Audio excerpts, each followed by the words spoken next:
1960, a NATO airbase in West Germany. The runway smelled of kerosene and rain. On the tarmac, silver jets shimmered under a grey sky, each tail marked not with a black cross on a white field, but with the black echo-dode of the Federal Republic and the small roundel of the new Luftwaffe.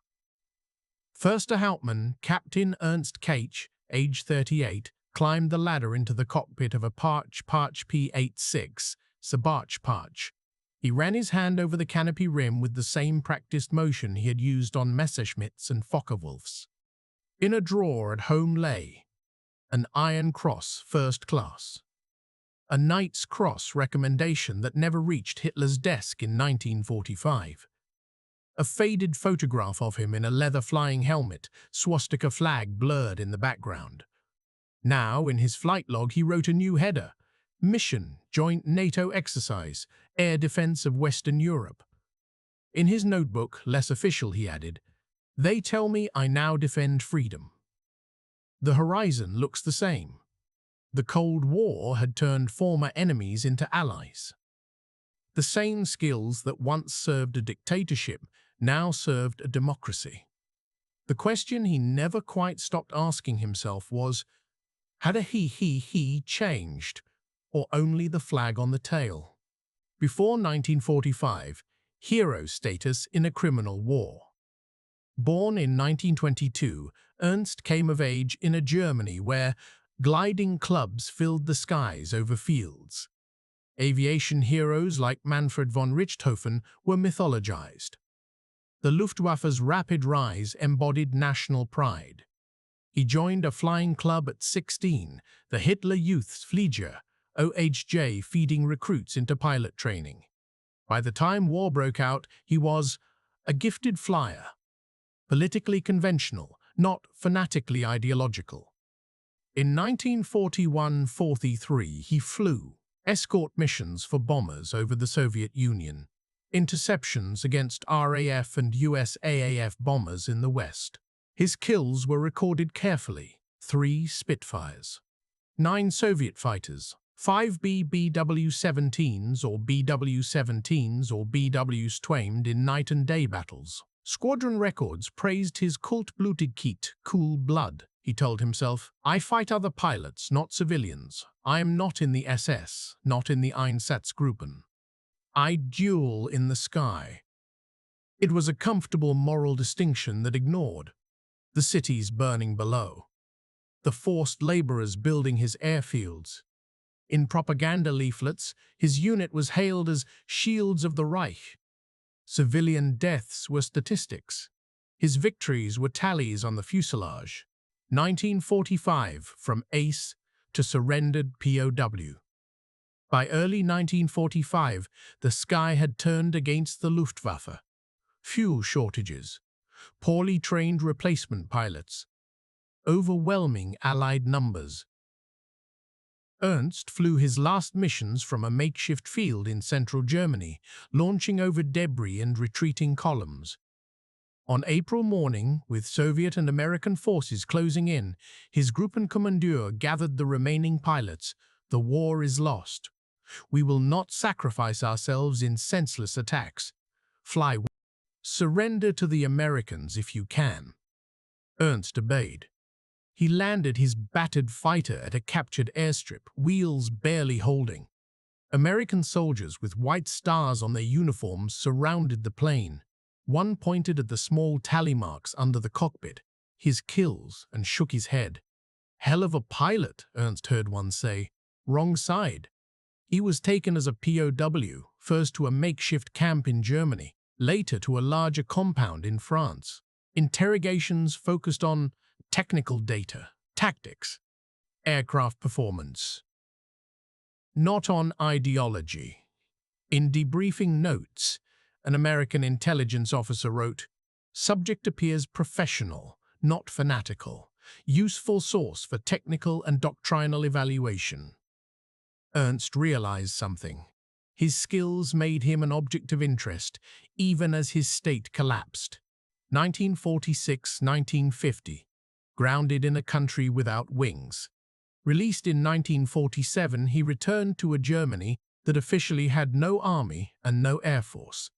He came back to ruins, hunger, occupation. His hometown had been bombed, his parents were dead. He lodged with an aunt in a small town, surrounded by former soldiers, now factory workers, farmhands, laborers, women who shouldered the burden of Trümmerarbeit clearing rubble. The Allied Control Council's orders banned German military aviation.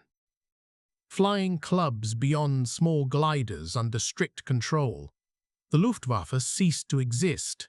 Pilots like him found work in taxi driving, machine repair, black market trading. Ernst ended up as a mechanic in a car workshop. He married a woman who had survived bombing raids and starvation. She knew him only as a man with nightmares of burning aluminum, someone who stared at the sky when jets from occupying forces passed overhead. In the evenings, at the Nape, former flyers gathered, talking in coded language. Sorties became trips, kills became points. They debated who had been the better ace, who had flown which type of aircraft.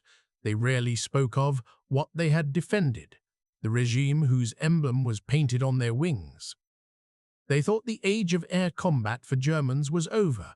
History had other plans was over. History had other plans. 1949 to 1954, the Cold War rewrites the job description.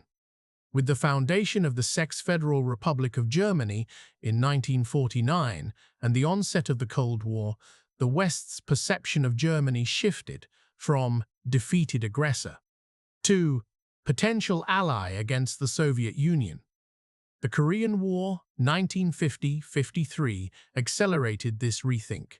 Western strategists feared a Soviet advance into Western Europe, the need for German manpower in a future conflict. The debate on West German rearmament, politicians promised a new kind of soldier, a citizen in uniform, no return to the old Prussian militarism. But when it came to technical matters, fighter tactics, air defense doctrine, pilot training, who had the expertise? The only Germans with real combat aviation experience were former Luftwaffe officers and NCOs. Behind closed doors, Allied and German planners quietly interviewed ex-Luftwaffe personnel, collected their wartime lessons, evaluated who might be politically acceptable for a new air force. Ernst received a discreet letter in 1954.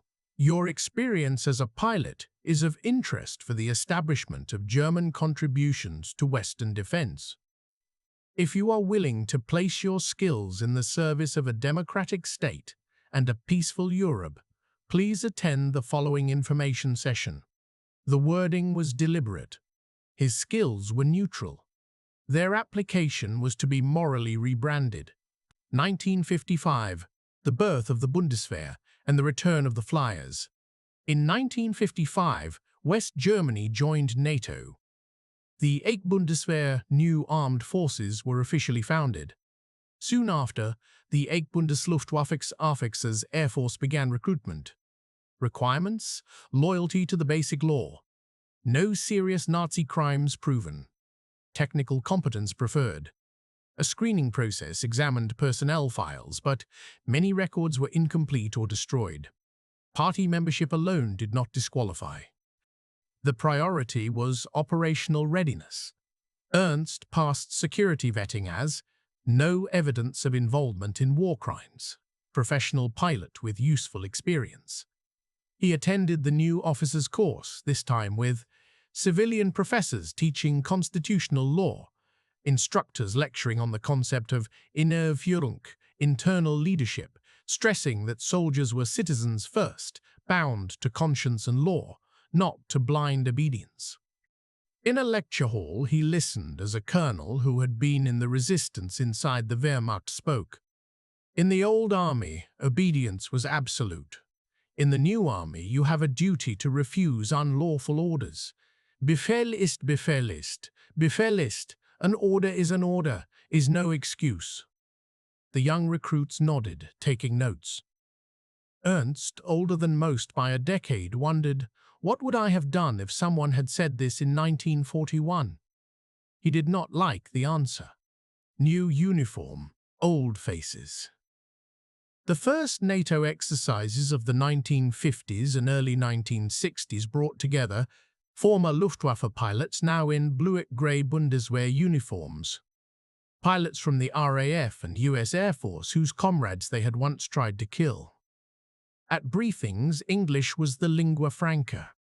But in the bar afterwards, accents revealed older identities. A British wing commander, glass in hand, approached Ernst one evening. "You flew fighters in 44, didn't you?" "We might well have met over the Ruhr," Ernst replied carefully. "Perhaps, though I cannot say I remember individual Spitfires." The British officer laughed, then grew serious. "Well, you're on our side now. Let's keep it that way." For Allied officers, having ex Luftwaffe aces on the team was militarily useful, politically awkward. There were quiet guidelines, no wearing of old medals on uniform, no nostalgia about Hitler's Reich in public. In internal Luftwaffe circles, though, old hierarchies resurfaced. Former Gruppenkommandeur now became training leaders. Aces were given prominent roles in doctrine development. The new Air Force tried to balance the need to use their experience, the desire to distance itself rhetorically from the old Luftwaffe. This balancing act defined Ernst's career, training the next generation, passing on skills, not ideology.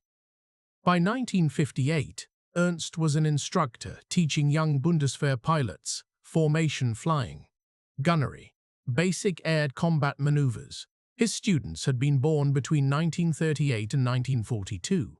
Their earliest memories were sirens, sirens, sirens, sirens, cellars, hunger. They saw the war as something that had happened to their parents' generation. To them, he was a demanding, competent instructor. Occasionally prone to stories that started with damals when the engines had pistons, the official curriculum emphasized NATO tactics, defense of airspace against Warsaw Pact bombers. Unofficially, much of what he taught derived from experience dodging Soviet fighters, lessons from escorting German bombers. He stripped out ideological language, replaced Reich defense with homeland defense, yet in the structure of his lectures emphasis on aggression in the air, on initiative. Historians would later see the imprint of Luftwaffe doctrine. One student asked him bluntly after class, "Herr Hauptmann, did you ever shoot down Americans?" He paused. "Yes," he said. "Back then, they were my enemy. Now, if war comes, someone else will be. Your job is to be ready, not to enjoy it." He believed this was an answer. He knew it was not the whole truth. Public opinion, from enemy pilot to respectable officer. In the 1950s, West German society was ambivalent about rearmament. Some feared a return of militarism. Others saw defense as necessary in the Cold War. The new Army and Air Force conducted public relations campaigns, open days at bases, articles portraying soldiers as citizens in uniform, stories of humanitarian missions and flood relief. Former Luftwaffe pilots like Ernst were rarely featured by name. When they were, emphasis rotated. He served as a pilot during the war and now contributes to peace in Europe. The line between acknowledgement and whitewashing was thin. At home, his wife worried, "When people hear you were a pilot, they either say heroes or Nazi. There seems to be nothing in between." At parents' evenings in school, when professions were announced, some fathers were factory foremen, doctors, engineers. When his son said, "My father is an officer in the Air Force," there was a brief, almost imperceptible pause among some adults. Old reflexes died slowly. For his children, the Bundeswehr was just one employer among many. They had little interest in his Iron Cross, which he had hidden away. East versus West, the split family of German flyers. On the other side of the inner German border, the ERTNVA Luftstreitkräfte. East German Air Force grew under Soviet guidance. Some of its pilots were also former Luftwaffe flyers who had lived in the Soviet zone after 1945, chosen or been compelled to serve the GDR. German pilots now stood in two opposing alliances, one under NATO, one under the Warsaw Pact. Both claimed to defend peace. Both trained to shoot down the other's aircraft. A West German intelligence briefing Ernst attended included photos of East German MiG-115s, names of their squadron leaders. He recognized one, a man he had once shared a mess tent with in France. He circled the name lightly in his notes and wrote, "Friend? Foe? Both?" The Cold War turned former comrades into potential enemies without ever allowing their planes to meet in combat. The sky over a divided Germany became a mirror, same language in the cockpits, different insignia on the wings. The missing reckoning, what was never discussed in the ready room. In the new Luftwaffe, official political education sessions covered the crimes of National Socialism, the duty to resist unlawful orders, the concept of never again war of aggression. Slides showed concentration camps, destroyed cities. Pilots listened politely. Then they went back to flightly. Then they went back to flight planning. Among older officers like Ernst, talk of specific bombing campaigns. Civilian casualties they had contributed to was rare. They preferred to revisit dogfights, not firestorms. Ernst wrote privately, "We speak of tactics, never of targets." As if our opponents had been empty machines, not crews with names and families. As if the cities beneath had been cardboard. The Bundeswehr demanded loyalty to democracy. It did not systematically demand that each officer unpack his own past. As long as no war crimes could be proved and public loyalty was clear, the institution moved forward. The moral accounting remained largely personal. The jet age and the new arithmetic of risk. In 1960, flying jets was statistically more dangerous in peacetime than many wartime sorties had been. High accident rates, technical teething problems, limited experience with supersonic flight. Newspapers began calling the 1-4 starfighters introduced a few years later. The Witwenmacher, Widowmaker. Every crash revived questions. Had the Bundeswehr rearmed too quickly? Were the Ernst saw younger colleagues die in training accidents, not in combat. He noted grimly, "In 1944 we risked our lives daily for a criminal regime. In 1962 my men die in training for a democracy that insists it is at peace. The sky does not care who governs the ground." He wrestled with a perverse sense of déjà vu, memorial services, flags at half-mast, letters to widows. Only the language in the speeches had changed. Conversations with the next generation, questions that cut deeper. By the late 1960s, Ernst's children were teenagers, swept up in the wave of student protests and critical inquiry sweeping West Germany. They read articles on Auschwitz trials, books on Nazi crimes. One evening, his daughter asked at the dinner table, "Papa, did you bomb civilians?" He answered reflexively, "I was a fighter pilot." "My targets were other aircraft," she persisted. "But those bombers you shot down, what were they bombing? Wasn't that also part of the war?" He replied, "They were bombing our cities, our families. I defended them." She looked at him for a long moment and said, "And who defended the cities our bombers destroyed?" He had no practiced answer for that. The generational shift did what post-war tribunals had not. It forced personal confrontation, not in courtrooms, but over kitchen tables. Retirement, honored service, and unwritten chapters. When Ernst retired in the early 1970s as an Oberstleutnant, lieutenant colonel, the ceremony highlighted his role in building the Bundeswehr Air Force, his contribution to NATO defense. A general's speech mentioned his experience reaching back to the earliest days of German military aviation in the 1940s, framed as technical continuity, not moral problem. Colleagues toasted him. His flight logbooks were neatly stacked, decorations from the Federal Republic pinned to his uniform, Bundesverdienstkreuz, Federal Cross of Merit. He did not wear his Iron Cross. At home, in the quiet after the guests left, he opened the old drawer, wartime medals, faded squadron photos with swastika flags he now found embarrassing. He considered throwing them away. Instead, he packed them into a box labeled simply Alt Lasten, Old Burdens, and put them in the attic. The next day, he began writing a memoir, not for publication, for himself. The private verdict, pilot, citizen, accomplice. In those pages, he did something the Bundeswehr had never formally required. He judged himself. He wrote, "I have lived 3 military lives. As a young man, I flew for a regime that waged criminal war and genocide.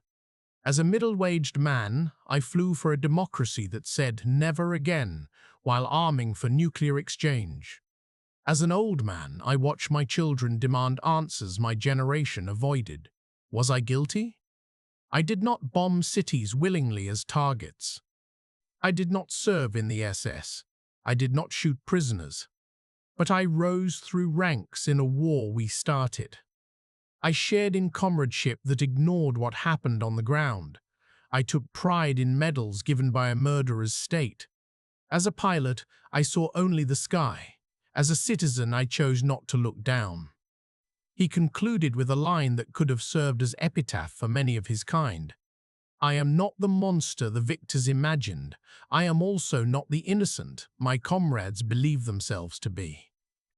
I am an accomplice of history, carried from one flag to another by the same pair of wings." He closed the notebook, left it in the same drawer as his medals. Same sky, new flag, what his life reveals about after the war. The story of the Luftwaffe AC in the new Bundeswehr is not merely about one man's career luck. It reveals the structural choices of a state and an alliance. NATO needed German pilots with experience in modern air war. Point Vel 1. The Strategnaten needed to show it had broken with Nazism while relying on the expertise of men formed under it. Ernst's life traced the arc of that compromise, from dueling Spitfires under a swastika to flying joint patrols with RAF and USAF under NATO markings, to instructing a generation that would question everything he once took for granted. Civil life after war for him did not mean hanging up the uniform. It meant exchanging one uniform for another and trying, belatedly, to align a pilot's professional pride with a citizen's moral responsibilities. In 1960, as he strapped into a NATO jet and wrote, "They tell me I now defend freedom." The horizon looks the same. He captured the disorienting continuity that defined many former soldiers' post-war lives. The view from the cockpit did not register flags or ideologies. The structures that put him there did. Understanding how easily a skilled pilot could serve 2 profoundly different regimes forces a harder question on the rest of us. When we praise defenders of freedom, are we also examining the skies they once darkened and the histories they bring with them into the present?